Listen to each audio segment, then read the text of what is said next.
Oggi la situazione è sostanzialmente in tregua, ma siamo stremati, non abbiamo forza lavoro, non abbiamo infermieri, abbiamo posti vuoti perché non riusciamo a rispondere eventualmente alle richieste di anziani che devono essere accolti. Mesi di emergenza con operatori in prima linea e anziani ospiti che vedevano negli infermieri e negli operatori sanitari quella famiglia che il Covid teneva a distanza per la loro sicurezza. Mesi al fronte, ma la battaglia divampa ancora. È drammatica la carenza di infermieri nelle case di riposo di tutta la regione, che hanno posti liberi ma non possono accogliere nuovi ospiti proprio per questo.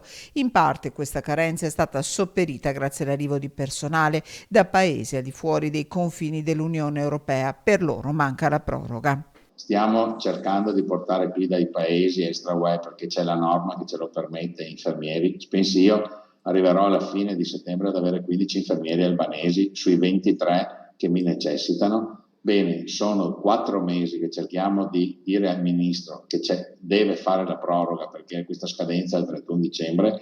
Non abbiamo visto 2 decreti senza proroga. Vuol dire che il 31 dicembre, se non arriva la proroga, questi 15 ragazzi andranno via. Sono molti gli anziani e le loro famiglie che rischiano l'assistenza. Il 31 dicembre si avvicina. Le case di riposo aspettano risposte dal governo.